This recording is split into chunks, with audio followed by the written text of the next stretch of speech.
There's a paradox at the heart of the budget, though, isn't there? Because you've got this huge windfall from iron ore. China continues to hoover up our resources and is our best customer, yet we've got this tension, this geopolitical tension on the other side of things. Can you cool that down? Well, is that possible? You're right to highlight that COVID is not the only challenge Australia faces. Not only that, natural disasters, and in this budget, as you know, there's a very big plan to support Australians deal with natural disasters and climate change and things like this. But importantly, we're living in a very uncertain region, and that's why we're investing in our intelligence, in our security, in our cyber security, in our defences and all of these things. What about diplomacy? Well, we've invested heavily in that as well, and we will continue to be Australians, stand up for what we believe in, counter any sort of threats that might arise in our region. But what is our goal? Peace. What is our goal? Trade. What is our goal? Prosperity for our region and sovereignty for every single country that exists within our region.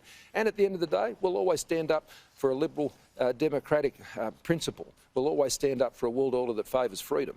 Well, it's just an interesting, as I said, paradox is the word, because you've got your best customer, but also an increasing assertive rival. Well, it's a complex and it's a challenging world. But what's also important, I think, to reflect on with that, Kieran, is that we have to maintain a strong economy to ensure that we can deal with these challenges. I mean, in this budget, aged care, mental health, support right across the board in services that Australians rely on every single day, the National Disability Insurance Scheme, all of that is only made possible if we can ensure that the economic recovery that we're pursuing and achieving as a nation is secured into the future. Prime Minister, there's a commitment to an mRNA-funded facility. How far away would that be? I know there's some commercial in confidence negotiations, but are we talking within the year?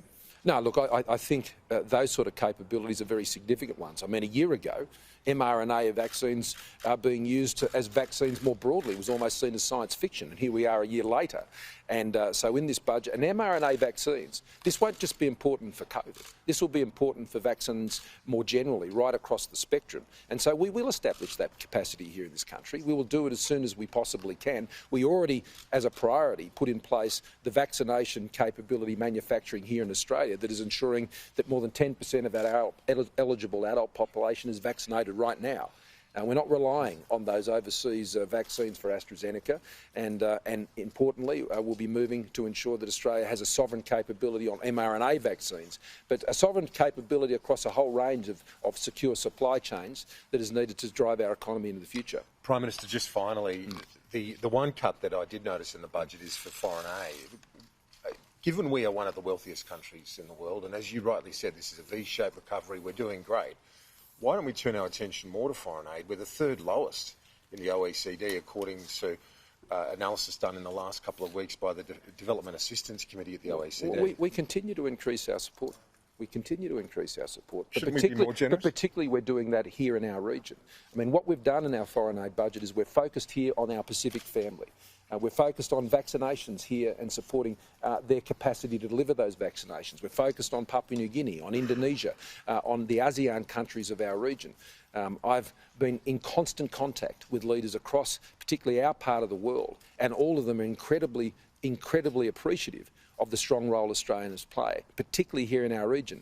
Now, we're very concerned about what's happening in Papua New Guinea with COVID. But when you look across the rest of the Pacific family, they are not seeing the infiltration of COVID like we're seeing in many other parts of the world.